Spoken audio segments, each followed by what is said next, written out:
बिहार में अब लगता है कि चिराग पासवान अब ज़्यादा ही एक्टिव हो रहे हैं।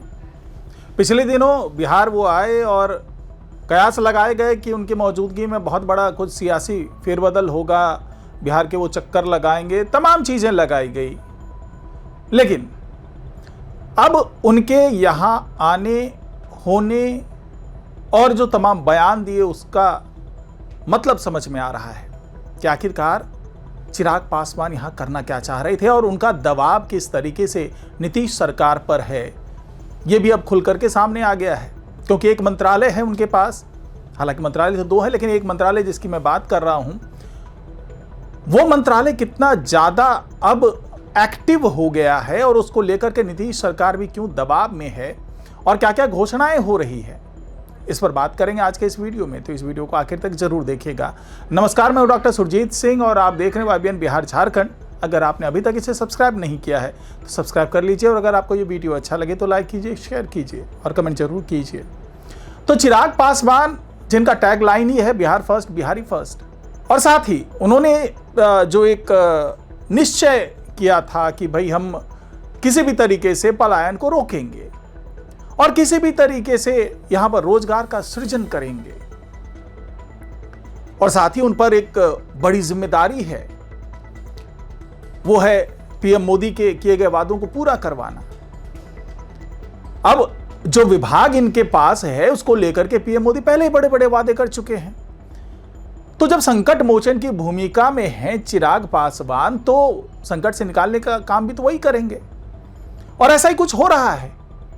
क्योंकि जो गन्ना उद्योग मंत्रालय इनकी पार्टी को मिला है और उसके बारे में पहले पीएम मोदी कहते रहे हैं कि भैया यहाँ की चीनी मिल से बनी चीनी का मैं चाय पीऊंगा अगली बार आऊंगा तो, और ये एक बड़ा मुद्दा था विपक्ष के लिए, और बार बार इस बात की दुहाई दे रहे थे विपक्ष वाले कि पीएम मोदी कहते तो बहुत कुछ है लेकिन होता कुछ नहीं है, केवल झुंझुना पकड़ा के निकल लेते हैं। यही वजह है कि चिराग पासवान ने ठान लिया कि भाई इस पीएम मोदी के वादे को पूरा करने की जिम्मेदारी मेरी। और पिछली बार जब सरकार बनी और उसके बाद जब पहली बार कैबिनेट की बैठक हुई तो उसमें सबसे बड़ा मुद्दा यही था कि भाई चीनी मिल जो है उसको कैसे शुरू करवाया जाए। और उस कैबिनेट में जो फैसला हुआ करीब 35 चीनी मिल खोलने का, मतलब कुल मिला के जो पुरानी है नई है सब मिला करके लगभग 32 से 35 चीनी मिल तैयार होंगी बिहार की धरती पर। तो उससे एक बात तो समझ में आ गई कि चिराग पासवान को वीटो मिला हुआ है पीएम मोदी का, और वो अपने इस वीटो का इस्तेमाल नीतीश सरकार पर कर रहे हैं। और कभी भी ये योजना जो है चीनी मिल को खोलने का या नया बनाने का, ये बंद फाइल में गया ही नहीं। यानी कि लगातार इस पर बार बार काम करने का प्रेशर बनता रहा। यही वजह है कि नीतीश सरकार के जो मंत्री हैं, गन्ना उद्योग मंत्री, वो तो अपनी तरफ से संजय पासवान कर ही रहे हैं मेहनत, लेकिन साथ साथ इसमें सीधे सीधे दखल दिया है सीएम नीतीश कुमार ने। बड़ा मामला, क्योंकि सीएम नीतीश कुमार सीधे सीधे किसी मुद्दे पर विभागीय बैठक लें, समीक्षा करें, ये बहुत कम मौकों पर होता है। लेकिन जब चिराग पासवान ने साफ साफ कहा हुआ है कि ये मामला, इसको ठंडे बस्ते में नहीं डाल सकते, इस पर तो काम करना ही होगा, और यही सब कुछ दिख भी रहा है। क्योंकि नीतीश कुमार ने जो बैठक ली, हालांकि जो समीक्षा बैठक थी वो समृद्ध उद्योग, समृद्ध बिहार, विकसित बिहार, इस तरह की तमाम चीज़ों को आगे बढ़ाने के लिए ये बैठक बुलाई गई थी, और उसमें खास तौर से जो चीनी मिल को शुरू करने की बात है, यानी कि जो 7 निश्चय इन्होंने चुनाव के वक्त में किया, तो 7 निश्चय के तीसरे पार्ट में ये तमाम घोषणाएं हैं। तो इसके तहत अब जो चीनी मिल है उसको खोला जाएगा, और इस बैठक में खास तौर से जो कुछ चीनी मिलों का, जो अभी एग्जिस्टिंग चीनी मिल हैं, वो चाहे पश्चिम चंपारण की बात कर लें जहाँ पे कि चनपटिया चीनी मिल है, पूर्वी पंचारण की बात करें जहाँ पे बाराचकिया चीनी मिल है, हम समस्तीपुर की बात करें जहाँ पर सकरी चीनी मिल है, दरभंगा की बात करें जहाँ रयाम चीनी मिल है, चाहे गोपालगंज की बात करें जहाँ सासामूसा चीनी मिल है, चाहे हम सारण की बात करें जहाँ पर मरहोड़ा चीनी मिल है। तो ये वो तमाम चीनी मिल हैं जहाँ पर इसको खोलने की जिम्मेदारी जो है वो बिहार सरकार पर है, और साथ ही इसकी जिम्मेदारी है चिराग पासवान पर। क्योंकि ये सीधे सीधे चिराग पासवान पहले दावा करते रहे हैं कि यहाँ पर उद्योग बड़े पैमाने पर खोले जाएंगे, लेकिन सीधे सीधे उद्योग मंत्रालय तो उनके पार्टी के पास है नहीं। तो किस तरीके से अपनी उन योजनाओं को अमली जामा पहनाएं? तो उसके लिए जो गन्ना उद्योग मंत्रालय इन्होंने लिया है, उसके तहत ये सारे चीनी मिल आते हैं, जिसको कि दोबारा से शुरू करने की जो योजना है वो तैयार की जा रही है।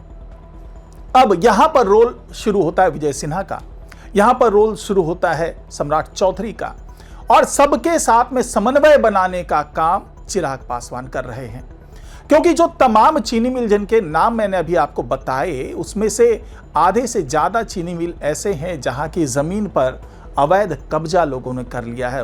मरहोड़ा में आप जाकर के देखिए, वहाँ की चीनी मिल पर अवैध कब्जा किया हुआ है। चाहे चनपटिया की बात कर लें, सासा मूसा की बात कर लें, चाहे अमरयाम की बात कर लें, चाहे सकरी की बात कर लें, तो और मुजफ्फरपुर का जो मोतीपुर चीनी मिल है, चाहे वहाँ की बात कर लें, तो ये सब इलाके ऐसे हैं जहाँ पर कि बहुत तेज़ी से आसपास में अधिग्रहण हुआ। जो लोग हैं वो कई जगह तो अतिक्रमण कर लिया लोगों ने। तो यहाँ पर जो सर्वे का काम करवा रही है जो राजस्व एवं जो भूमि सुधार मंत्रालय है, उसके माध्यम से जो सर्वे का काम हो रहा है, और साथ ही ये तय किया जा रहा है कि कहीं कोई ऐसा मिल ना हो जहां पर कि अवैध तरीके से कब्जे किया गया है। तो अभी चिराग पासवान ने साफ साफ कह दिया है, विजय सिन्हा को भी कह दिया है, और जो सम्राट चौधरी उनको भी कह दिया कि आपकी ज़रूरत हमें पड़ेगी, क्योंकि जो अतिक्रमण किया गया है उसको हटाना ज़रूरी है, और बुलडोजर दस्ता आप तैयार रखिए और जल्दी से जल्दी इन बुलडोजर को उन तमाम जगहों पर पहुंचाइए। क्योंकि अब तो नीतीश कुमार ने भी कह दिया है कि जो बंद पड़ी चीनी मिल है उसको चालू किया जाए और नई चीनी मिलें लगेंगी।